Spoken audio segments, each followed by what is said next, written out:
Hi, my name's Kate, and our today's grammar topic is clauses. First of all, I want to tell you about the relative pronouns in relative clauses. So, these are the first one is who. We use it to refer to people and animals when we want to give them a personality. Number two is which. We use it to refer to things and concepts and animals when we don't want to give them a personality. Next one is whom, a formal word for whom, and it also must be used directly after a preposition.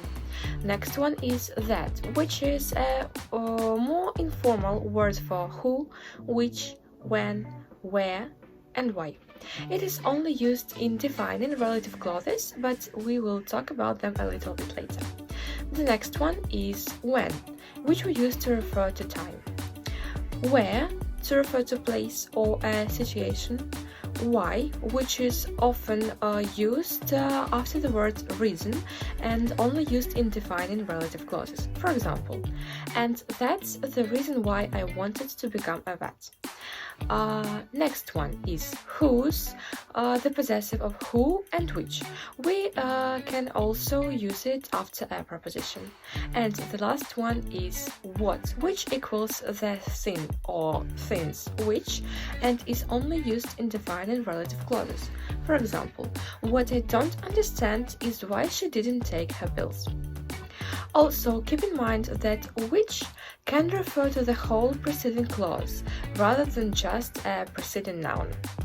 So, as I mentioned before, now we are going to speak about the defining and non-defining relative clauses. First of all, let's speak about the defining relative clauses.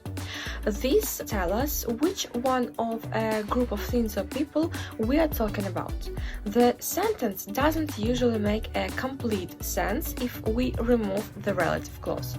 So, for example, that's the doctor who did Karen's operation. Keep it in mind that we don't use a comma or commas in such sentences.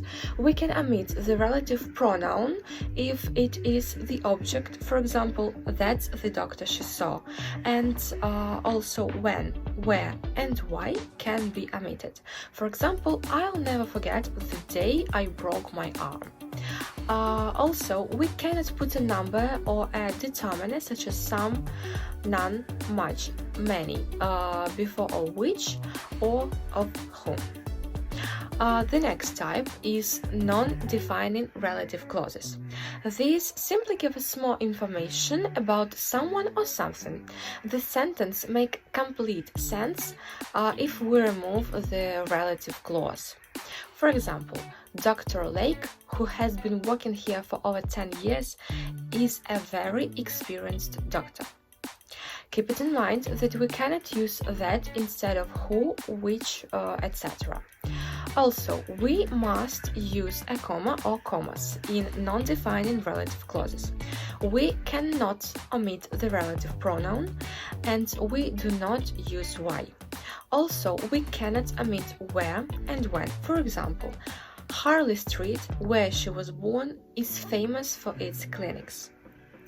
Also, we can put a number or a determiner such as some, none, much, and many before of which and of whom. For example, I bought some drugs, some of which were expensive. So, the next thing we're going to deal with is participle clauses. So there are several types of participle clauses which can be used for such things. For example, to replace a relative clause. The boy taken to the hospital was 13 years old. Next, we can use it with prepositions and conjunctions. After giving blood, I went home. Next, to explain the reason for something. Having had several operations before, Ellie wasn't particularly nervous this time. To talk about actions happening at the same time. Sitting in the waiting room, I could hear the sound of the dentist drilling. To talk about actions happening in sequence. Having found an optician close to the office, I made an appointment for that evening.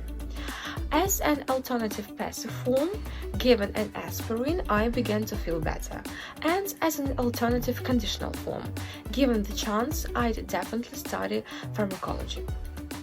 That's everything we have to know about participle clauses. And now one more thing is infinitive clauses. It is a small topic, only 2 cases of use, but we still have to know about them. The first one is to start a sentence. To be a successful surgeon is the dream of many young children. And after the verb to be. My job was to give the patients their lunch. And that's all.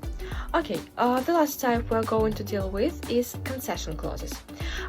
Concession clauses include such words as although, though, even though.